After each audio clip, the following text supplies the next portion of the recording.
ক্ষুদ্র ছোট মাঝারি শিল্পে জোয়ার আনতে এবং স্বনির্ভর গোষ্ঠীর নারীদের অর্থনৈতিকভাবে আরও স্বাবলম্বী করে তুলতে দুর্গাপুরে সৃজনী প্রেক্ষাগৃহে আয়োজিত হলো এক বিশেষ প্রশাসনিক সভা। সমবায় ও সংশ্লিষ্ট সরকারি দফতরের উদ্যোগে এই কর্মসূচির মাধ্যমে প্রান্তিক উদ্যোক্তাদের উৎপাদিত পণ্যের বাজার সম্প্রসারণ এবং বাজারজাতকরণের নানান দিক নিয়ে আলোকপাত করা হয়। অনুষ্ঠানে উপস্থিত ছিলেন রাজ্য সরকারের আবাসন দফতরের প্রতিমন্ত্রী কলিতা মাঝি সহ উচ্চপদস্থ প্রশাসনিক আধিকারিকবৃন্দ। ঋণ প্রাপ্তির জটিলতা দূর করা, উৎপাদন বৃদ্ধি এবং সঠিক বাজার তৈরির ক্ষেত্রে বিরাজমান প্রাথমিক বাধাগুলো দ্রুত সমাধানের আশ্বাস দেন প্রতিমন্ত্রী। এই সময়োপযোগী উদ্যোগের ফলে ক্ষুদ্র উদ্যোক্তারা ব্যাপকভাবে উপকৃত হবেন বলে আশা প্রকাশ করেছেন উপস্থিত স্বনির্ভর গোষ্ঠীর প্রতিনিধিরা।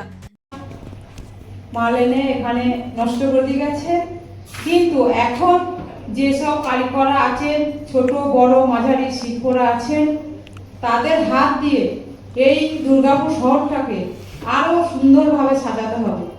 তাই এখানে বসে আছেন যারা মঞ্চে, ওনাদের সকলের হয়তো আমি নাম জানি না, তাই সকলকেই বলবো আমার তরফ থেকে প্রণাম নেবেন এবং ছোটদের ভালোবাসা এবং অনেক অনেক অভিনন্দন।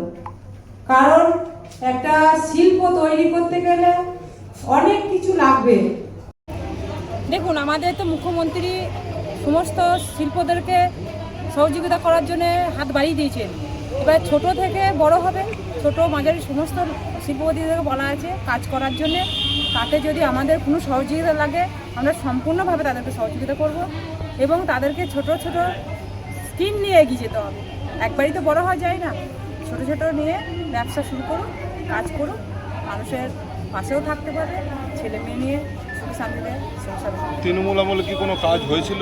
দেখুন, তৃণমূল আমলে এই দুর্গাপুর শহরটাকে একদম নষ্ট করে দিয়ে গেছে। কারণ সব কিন্তু বিদেশের মাল এনেছে, চায়না।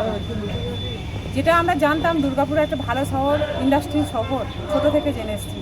কিন্তু এখন আমি কোনো দুর্গাপুর আসিনি, এই প্রথম আসছি, কিন্তু এখন দেখি সেরকম কিছু দুর্গাপুরে আর নেই।